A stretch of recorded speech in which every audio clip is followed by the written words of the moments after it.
It's Friday. What's going on, fishing buddies? I'm doing good, Chris. How you doing? Thank you for coming in. I don't know if John and Lindy are going to come in tonight. They've been on the water all day, um, so that's why it's on my channel. It was supposed to be on their channel tonight. So yeah, I don't know if they're going to come in or not. We'll just do our thing, our normal Friday night thing. Hope everybody's had a good week. I'm exhausted. Just throwing that out there. What's going on after 5? Hey Shane, how you doing?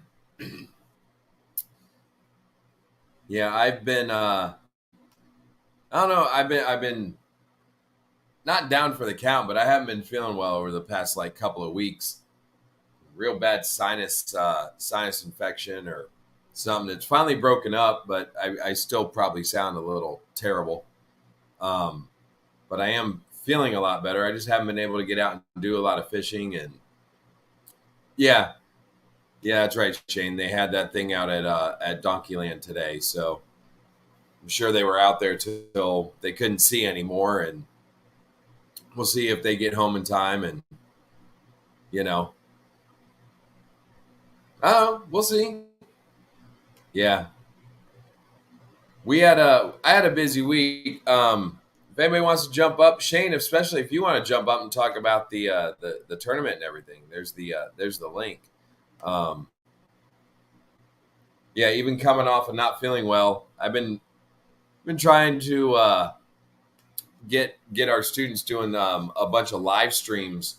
And last night we were doing a football game, and I don't know why they didn't make the other team forfeit because they showed up late. But God, we were there till like 9:30 last night. We were there since 4 o'clock, doing a live stream with multicam, doing video switching, and trying to teach the kids like play by play and color commentary. And but gosh darn it, it was long. And both games were blowouts. The first game that we did, our school lost 46-0, and then when the JV team played, our squad, they won 34-0. But it was a long night. I mean, after being there, because I usually get to school around like 6:30 in the morning, and just going till like 9:30 at night. Oh, that wiped me out today. And then having to go back in today and teach and go through a whole bunch of things today. I'm worn out, but I am going to go fishing. I am going to go fishing tomorrow or Sunday, one of the two. What's going on, brother Mark? How you doing, buddy?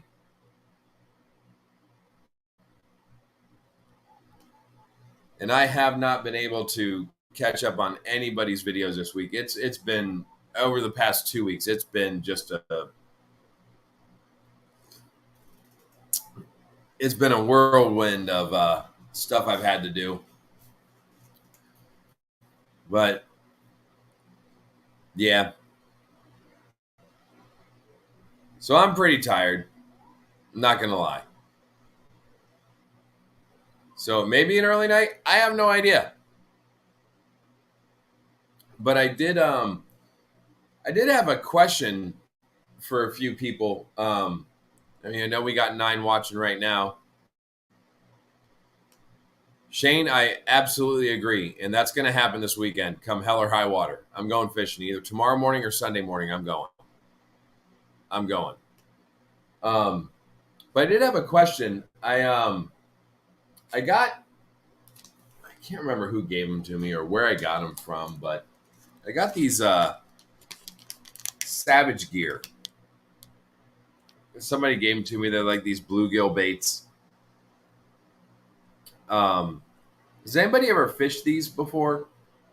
I mean, this is kind of cool. I mean, it's huge. It's got a treble hook on the top, on the bottom. It's like a line through, and then just kind of like little normal, little tiny Savage gear. I've never fished these. Anybody ever had any experience with the Savage gear stuff? Even those baits I just showed, I've never really fished them before. Um, I don't know. Have you guys ever had any experience with them? What's up, Anti?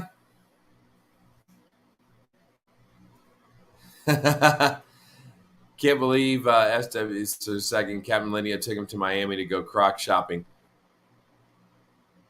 I don't know. Nah, John don't wear Crocs.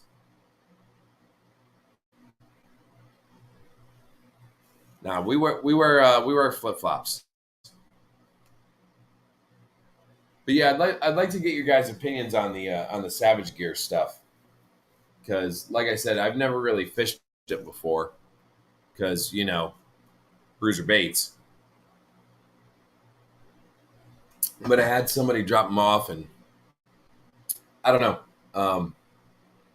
Let me know what you guys think. Oh, there's somebody down there. I think I know this guy. What's going on, Shane? How are you? How you doing, man? I'm hanging in there. Had a rough day of fishing, but it's better than going to work. Exactly. I mean, I was at work, so you had a better day than I did. I worked half a day and then didn't say screw it and got the boat and went fishing. So I have the luxury of just quitting when I want to. I know it's a little tough as a teacher. You don't get that opportunity. No. And it was funny. I was talking with John and Lindy, and I was like, maybe I could meet y'all up there on Friday, but I just took last Friday off because we had a district competition. I was down in Pompano with about 20 something of our students doing a district competition. And it was like, yeah, they'd probably frown on me taking 2 Fridays off in a row. So how does that work as a teacher? Do you get a set number of days that you can take off during the school year? If it's a school event, then I put in what they call a TDE, which is called time determined elsewhere. Oh, okay. So I put that in, and I get paid like I normally would if I was actually sitting in the classroom. And then every year we get a certain amount of sick time, and then we get a certain amount of personal time. So when you don't use it, it just continually rolls over from year to year, and over the this is what I'm in 9, so 12 years in the district, or 12 years teaching. I've probably I took 3 days off when my dad died. I took 2 days off when my father-in-law died. And this is just kind of the way that the dates fell. I don't know. I think I've maybe in 12 years taken off 10 days. Wow. Then you got to have some. Yeah. You got to have a few in the bank then, for sure. Yeah, I do. And a lot of the older teachers that I talk to, that I know that are retired and everything, they're like, yeah, the best thing you can do is just, if you don't need to take the time, don't take the time. Because when you retire, they have to give you all that time.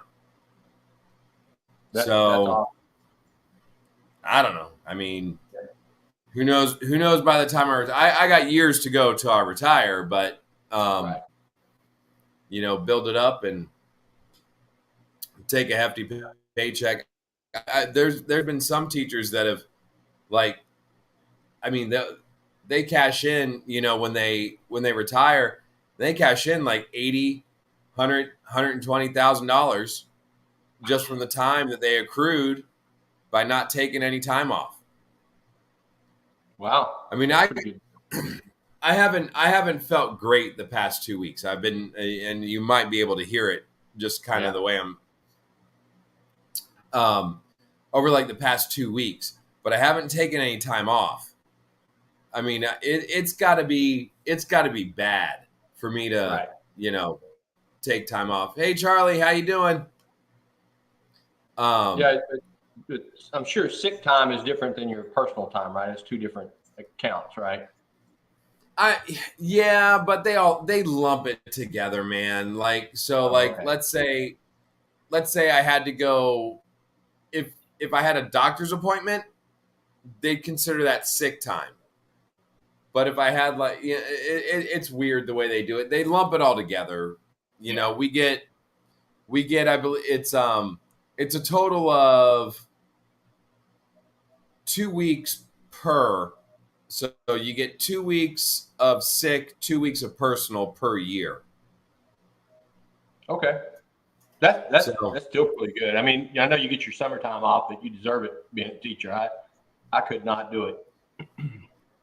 I couldn't do it. And I work for a major university. I work for Penn State University. I don't do anything academic. I run the research lab, but part of the research lab, I should say. But even at the college level, no, I couldn't put up with that. yeah, it's funny. A lot of people sit there and like, oh, I'd rather go teach college. The kids are more invested, and da da da da da. I don't know. It's a mess at the high school level. I don't know what it's like at college right now. I'm sure it's a mess everywhere. Yeah. Yeah. And and I'm sick of them. I'm sick of them blaming like COVID for everything. Like, I'm tired of that. I'm tired of that excuse. Yeah. Yeah. I mean, that's done and gone, right? Time to move on to something else. They keep like, oh, well, the kids aren't learning because, they had those 2 years with COVID. And it's just like, no, they're not learning because they're lazy. Like that's why they're not learning. Yeah. Yeah. Yeah. I just had to have a conversation with my my daughter's English teacher, about like, because she's not doing well in her English class, and she's doing well enough, but I mean not to my standard, Right. And she was even talking. She's like, oh yeah, well, that COVID, those 2 COVID years kind of set them back. I was like, nah, we ain't playing that game. No. We ain't playing that game. Like, no. Mm-mm. Yeah. Nope. Yeah. Nope. No, and and some of the teachers at my school and like even the district people, they want to play the COVID game. They still like sit there and blame it. It's just like, stop it. Stop. Start holding these kids accountable for, just being lazy. I mean, we're somewhat lazy, not like lazy like kids are today, but we all have all kids go through these. We all have issues, right? Every generation has, I'm sure my grandfather said, that boy ain't gonna make it, when I was young. They will succeed. It'll probably be different than what we think today. But, you're a teacher, you see great stories of people that move on and graduate, and you probably hear just the opposite as well. So. Oh yeah, absolutely. I had a kid like the other day. We're coming up on the end of the 9 weeks, and the kid's like, I got them. They're supposed to be doing a video project, so obviously, like, they're supposed to be filming. They're supposed to be going out and doing, and the kid's just like, well, it's just a lot of work. It's a lot of work for me with this and my other classes, and I'm like, if you think this is a lot of work, you're in for a world of hurt come the second 9 weeks, and then the second semester. It's like, it just gets worse. And, because I mean, my program, we're trying to prepare them for what it's like in the real world. We're trying to prepare them for life after high school if you don't go to college, and being in a job. And you damn sure know, if you're in a job and you don't perform your job, what happens? You get fired. That's right. And they ain't gonna buy this whole, oh well, this is too much work. Okay, bye. Okay, bye. Absolutely. Because we'll find somebody else and we'll pay them $3 less an hour than we were paying you. Bye. Now that's tough these days, but you will find somebody else. Somebody walks into my office and says, or sends me a note, says, I'm going to quit if this or that. I'm to the point I go, okay. Don't let the door hit you in the ass on the way out. I'll find somebody else. Right? Yeah, and see, I'm to that point in my program because the way my program is it's not a requirement for graduation. It's a requirement for some of our kids to be at our school, to be there. But some of these kids that are zoned for our school, it's not a requirement for graduation. They're there to learn a skill. They're there to learn a job. Right. And if it's too much for you, there's the door. Yeah. There's the door. Don't let it hit you in the bum on the way out. Yeah. What up, Kenny? What Kenny say? Not you'll get promoted. You fail upward. Fail upward. Fail upward. Yeah, absolutely.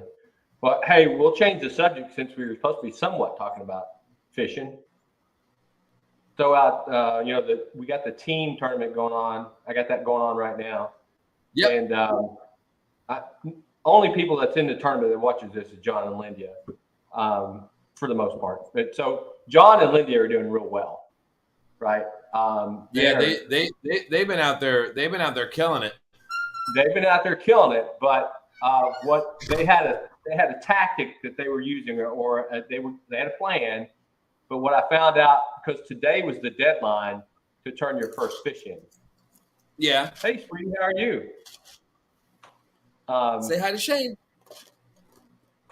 So everybody sends me in their first fish, and I'll send them a note back saying I got it, and I'll get another note say, hey, I've already got X amount. And what I found out is John and Lynn is not that far ahead. Everybody's kind of got the same idea or the same plan, and it's going to be a crazy tournament. It's going to probably take close to 100 inches and 5 bass to win this tournament. Because I know John and Lindy said they had somewhere in the neighborhood of like 90 not too long ago. So and there's 7 or 8 folks that are in the 90s already. Okay. And how many do you have in it, Shane? Do you know the number offhand? Like how many teams? I got 41 teams. Okay. So 41 teams, and that's 80 anglers. Okay. And I will tell you the 40 teams are very competitive. Like some of my tournaments, I get like the big 5 bass draw, I get 800 participants in that. Right? Yeah. It's big, but only about 200, 250 actually, are somewhat competitive, But these teams are, they want to win it. So it's going to be it'll be a nail biter down to the end for sure. And when's it end?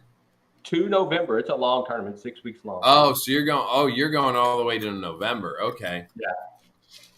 Oh. Yeah, this should take everybody out to the turquoise waving. Anti's waving at you, sweetie. Say hi to Anti. Oh my gosh. You know what she told me today? What's that? She got another tooth that's about ready to fall out. What'd you say? The tooth fairy is going to go broke? Yeah, she comes up and she goes, Dad, the tooth fairy is going to go broke. And then she says, both their grandmothers are also going to go broke because of the teeth. Wait, Daddy, let me show you what I got today from media. Okay. Yeah. I think you might know what it is. Hey, James. Hey, Ted. What's up, James? What's going on, Ted? How you guys doing? So you didn't have a good day on the water? It was okay. So we got a big cold front moving through, and today was supposed to be the day to go out there and crush it. I mean, I got a 5-pounder, and I got probably 7 or 8, other bass. Decent day of fishing. But I was waiting for the topwater to turn on at, close to dark. I got 0 bites on topwater. Really? Nothing. So, oh What'd you get? wow, What's that?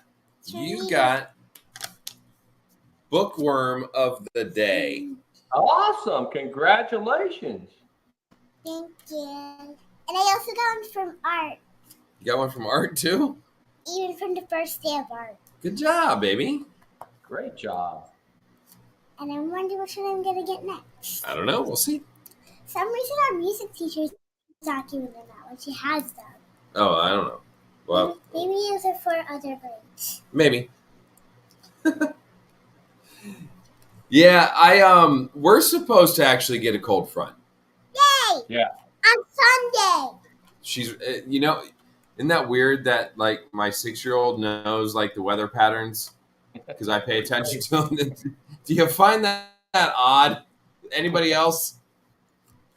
Is it going to give you more rain, or is it going thank you. to, or is it just going to? No, it's just gonna lower our humidity. It's not going to be anything. Is it going to be colder when we go to Georgia? Yes, it will be colder when we go to Georgia. It's not going to do anything as far, but it's going to knock down the humidity. That's not bad. Thank you, sweetie. Thank you. It's not going to stick, love. You've destroyed that tape. We're supposed to get a stronger cold front, not this weekend, but next weekend. We're supposed to get a stronger cold front that's going to actually bring in, according to them, a little bit cooler air. And they're talking about during the daytime, highs in the 70s, which is, Right. unusual for us. Right. I mean, we get these cold fronts in October down here. October? Yes, it's October. Did you know my friend Carlos has an October birthday and his brother? Oh, well, that's cool for him. And him and his brother are the only one with an October birthday. Oh, all right. But yeah, I mean, we get these October cold fronts down here in Florida, and they don't do really anything but to just knock down the humidity. Right. It's very rare that we get one that will really kind of like affect fishing, to where like the temperature of the water kind of fluctuates so much where. So no pool weekend? Maybe. No, you'll feel it. We're talking about fish. You're fine. Yeah, you said not this weekend, but the next weekend, right? You're going to get a call. Yeah, so the weekend, like I think what is that going to be somewhere like I think it's like the 16th or something like that. They're talking about, and the news pumps it up. They're talking about the weekend of like the 14th, 15th. They pump it up like, oh, you break out your sweaters the next weekend, and it's just like, no, we're not going to do that. I need some boots. What do I do? Yeah, I'm watching the weather down that way because I've got a tournament in Alabama at Lake Eufaula, the 21st and the 22nd of October. So I don't want a cold front moving through right before that tournament.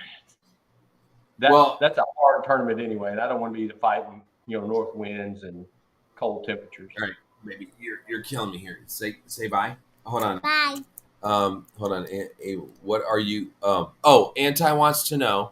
Hold on, before you go. Anti wants to know, what are you dressing up for as Halloween? Because we just bought your costume. What are you dressing up for? What are you dressing up as? Or do you not want to say and you want to keep it a surprise and we'll wait till later? Surprise. Oh, you're going to be a surprise? We'll wait for the Halloween show? It's one of my favorite colors. Pink. It's a pink costume, Anti. But I guess she wants to wait. You want to wait? Okay, you're gonna make Anti wait in suspense. Yeah. Okay. All right. All right. Go inside. Okay, Love you. Bye. Say bye to everybody. Bye. Bye-bye. Oh. Yeah, Ted said it's going to be 47 when he wakes up in the morning. Oh my gosh. Yeah. Yeah. No. Like that. If you got a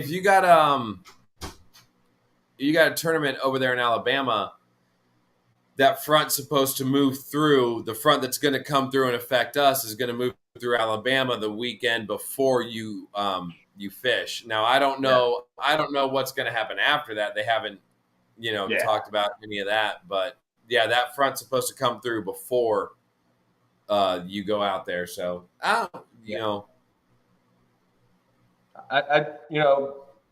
we have an off moon phase for that tournament, so having better weather helps you out a little bit. But you're gonna go. Everybody's got to go out there and grind it out anyway. And that's the championship tournament. So it's a 2-day tournament. So Saturday and Sunday, or Friday and Saturday?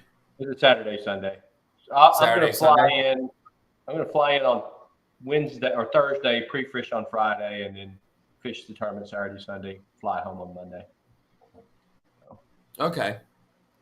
Yeah, she does. She's got you pegged. She's got you anti. I will say this. I'm really excited to see what she looks like in her little costume that we got her. It's gonna be cool. And of course, the big one, Kinsley. She's going like all demonic. So, the one we got her should be cool. She's that should be neat. Very devilish, Yeah. And I don't know about you guys, but what's that? I said Ted's telling me to put my rod down and pick up my bow to go bow hunting. I'm going to go, Ted. I got that hunt coming up, but I'm going to wait until November. No, James, it's not Peppa Pig. I'm telling you, it's not something you would expect. It's not something you would expect that she picked out.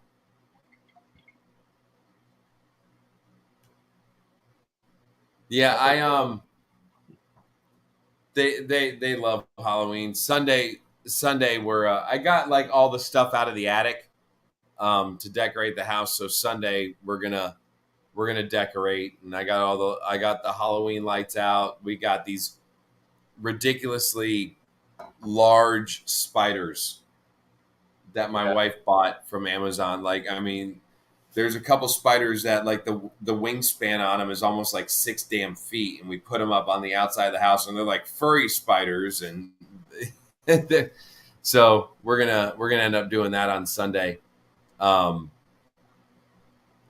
mean, like I said, I'm either going fishing tomorrow morning or Sunday morning. But when I get back tomorrow, not putting up these decorations. I got an Alabama game to watch, so and we'll probably lose because we're playing at A&M. I don't feel good about that game. I'm saying it right now. I don't feel good. But like Sunday, if I don't go fishing tomorrow morning and I go fishing Sunday morning, we'll do the decorations in the afternoon. If not, wake up early. We'll do them early. There you go. What time is Alabama playing on Saturday? 3:30 Eastern time, so 2:30. They play in Texas, Texas A&M, so they play at College Station, so that's a 2:30 kickoff Central. Okay. So, yeah, I'm meeting up with. I always meet up for some of the games with friends of ours. They're in their 80s. They are the most generous, most nice people you have ever met in your life, and they're Alabama alumni. And it was really funny when I got home from like how I became an Alabama fan. When I got home from college, I went to an arts college. I studied recording engineering and film production and stuff. We didn't have a football team. Right. I had friends at the time when I was in college that were up at UF and FSU, and I would go up there if I had the chance to watch a couple games. But I never really rooted for their teams.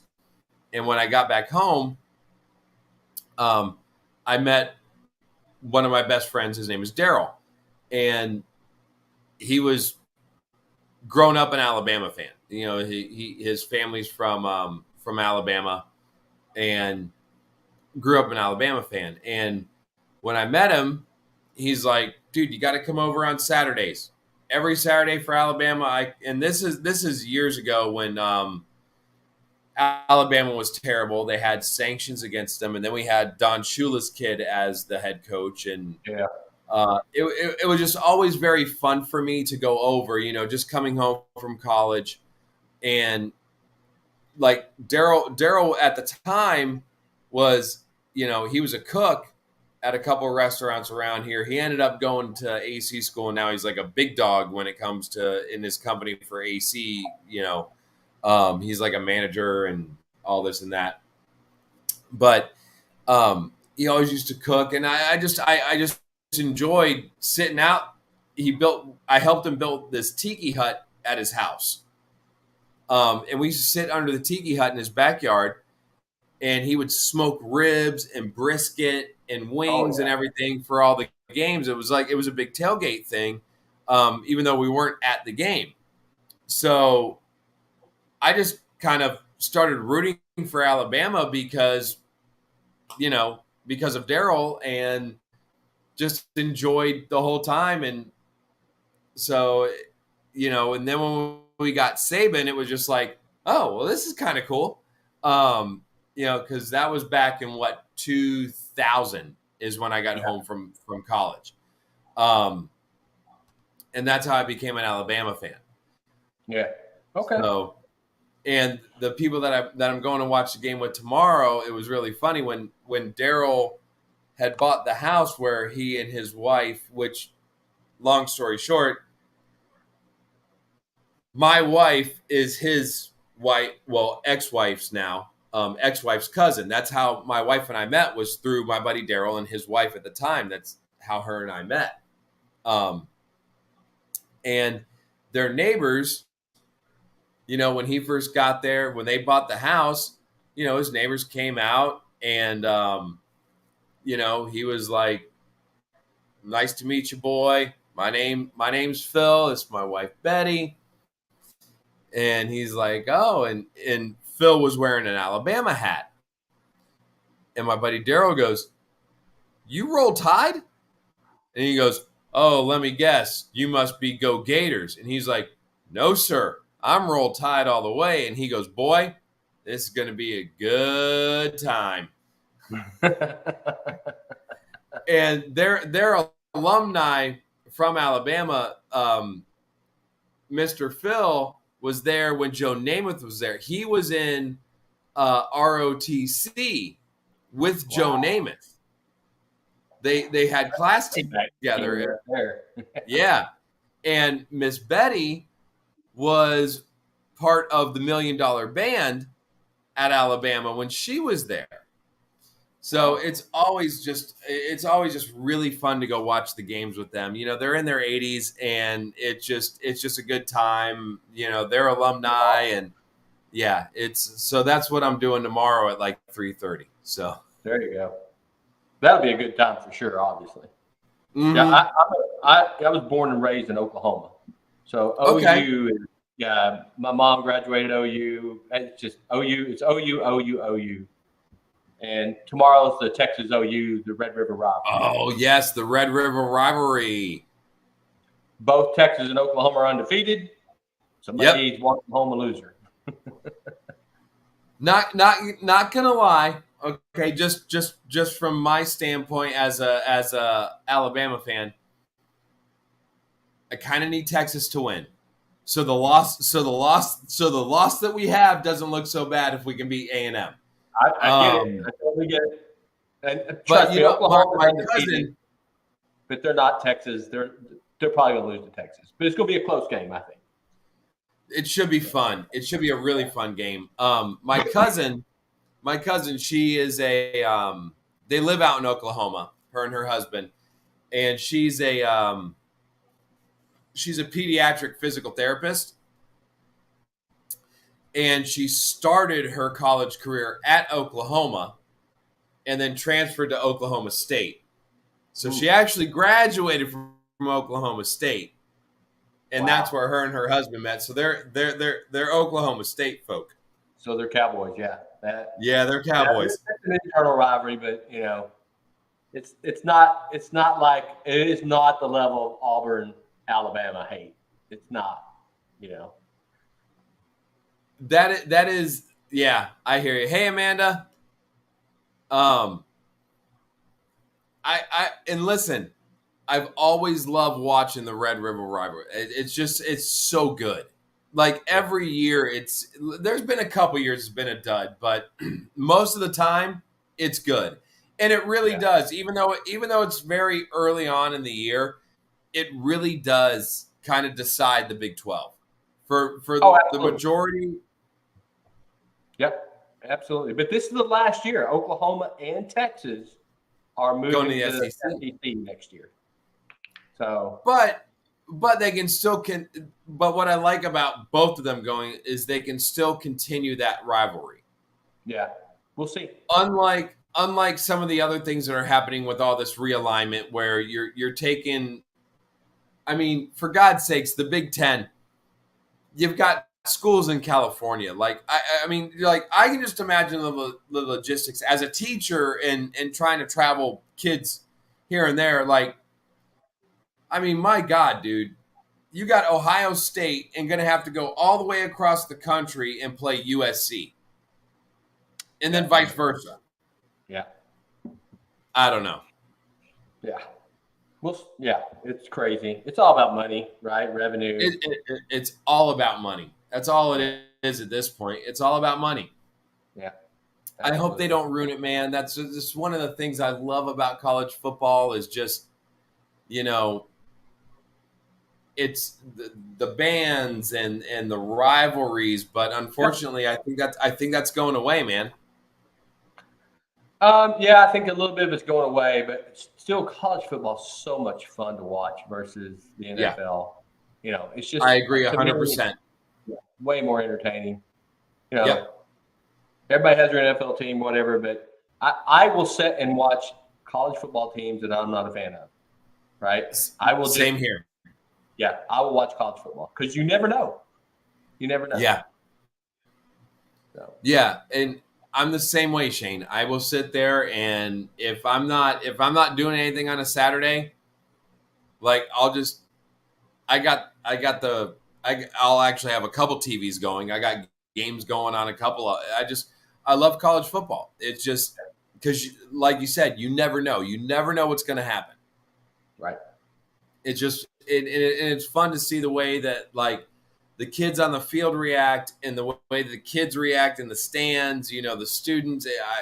I guess that's the teacher in me that just kind of enjoy. And like you're part of Penn State. You get it.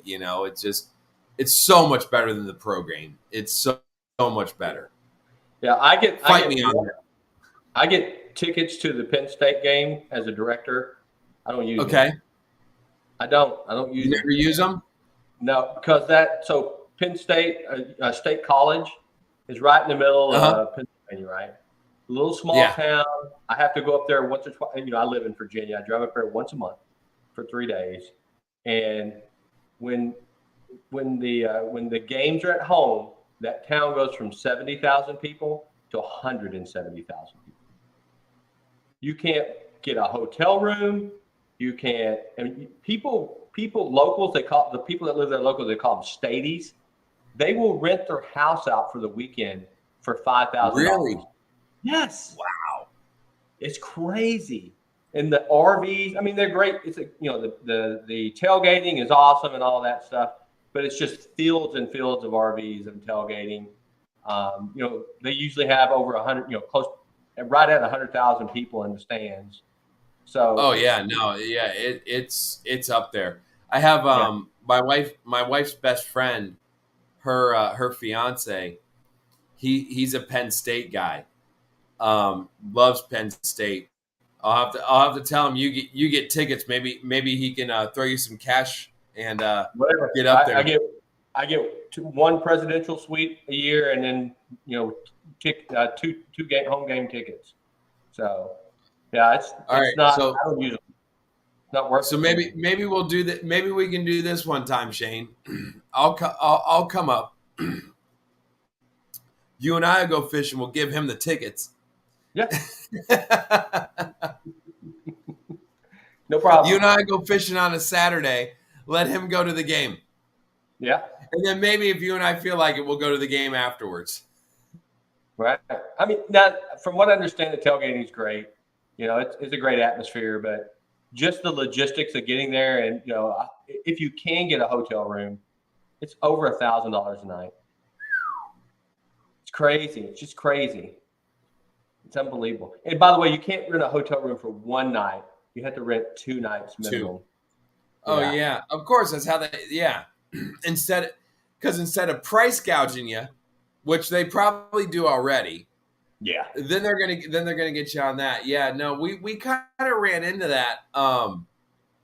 When it's weird how hotels do that, because we in 2020, when I brought my students up to Washington D.C. for a national convention that we're part of. It was right before the pandemic, like, before all the shit hit the fan, right? Yeah. I fly my kids up. Even my principal and my district director were telling me, I can't believe we're letting you go. And when I'm like, yeah, no, I can't believe. I had my wife and my father-in-law on standby with U-Haul trucks, like, just come and get us. I'll throw we'll throw the kids in the back of the U-Haul and drive them back home if I have to. Because it was around that time, right? It was like, it was at that time, I think it was in March, right before everything kind of shut down. And we go up there, and of course, it gets shut down. Of course it does. So we literally fly up there. I get my kids checked into their room. I go down, register for the event. They say it's canceled. I looked at our travel agent, who, thank God, was on site. And I'm like, get me the F out of here. Yeah. And these 30 kids. Yeah. Like, get us back to Florida however you have to. She was on it. By 9:00, I had a flight back to Palm Beach the next day. The hotel charged us for the next night because they have a 48-hour cancellation. Yeah. And we fought with them. Be like, technically they wouldn't call it an act of God, because we're like, this is an act, we have no control. You made us leave. And they would not credit the next night. They would not credit it. So we lost all the hotel rooms, which for me was about six hotel rooms. We lost that money, dude. They ate it. It was just like, you sons of bitches. Yeah. They're going to get you. Yeah. Oh, yeah. Yeah. Well, hey, Doc, I'm going to drop out. I got to take care of, say goodnight to the granddaughter and get the boat put. Yeah, I'm probably only going to be on for about another 15 minutes because I got to do some studying with Kinsley. She's got a makeup test she's got to do because we kept her home because she was running a fever one day. So she's got to do that. So I want to do that with her. And so if John and Lindia don't pop on here in a little bit, I'm probably only going to be on for about another 15 minutes. And then I'm calling it, and I'm hoping to get going to do some fishing tomorrow. Well, good luck fishing, and good luck to the Tide. So hope they win tomorrow. Thank you, Shane. I appreciate it. And I appreciate you jumping up, man. And next week, I know we'll be on John and Lindia's channel. Maybe we can have you up to give kind of like an update on the tournament. I'm interested to see how that goes, man. Like just what you were talking about earlier, that just sounds like you said, I think it's going to come down to the wire. Yeah, absolutely. Yeah. All right, we'll talk to you soon, Doc. Have a good night. All right, buddy. Have a good night. All right, I'm going to catch up with the chat here. Maybe here. Hold on. Yee. Second shift. That's never fun. Never fun. I feel like I've been working a second shift, trying to get my students. We're trying to start well, we're live streaming a lot of our sports events, and I'm trying to kind of coach the kids into like doing sports commentating, color commentary, play by play, and then also teach them, switching between cameras and stuff like that during a live event. So I've been spending a lot of time after school with a lot of different events like football, volleyball. It's been exhausting, but oh damn, not as exhausting as what Yee's got going on. He's going 3 to 1 a.m. Yeah, no, Yee, you win for sure.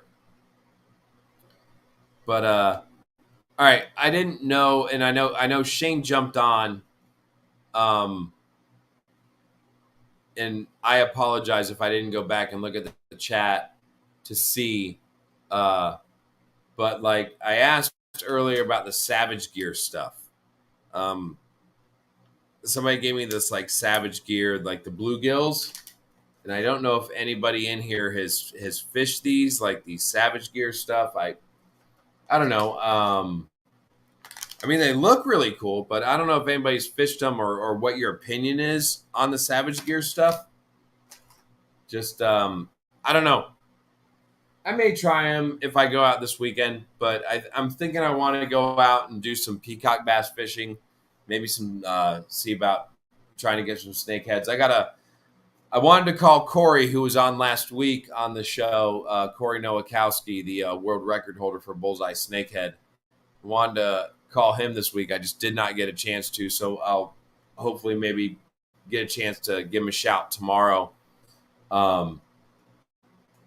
And hook up with him. I'm trying to get back out on the water, guys. I'm trying to get some fishing content out there on the channel, but it's just been literally I'm not gonna lie, I feel a little overwhelmed when it comes to trying to keep this going and all the stuff I'm trying to do with our students this year. But I'm real happy with the way our kids are performing at school. They just won one district award. They got second place overall in the district, and then 8 state awards. So I'm really happy with the way that they're doing their thing. So, but yeah. But I got to tell you, I'm exhausted, guys. I am. So I got to tell you, I think I'm going to go ahead and cash it out tonight. I appreciate everybody coming in.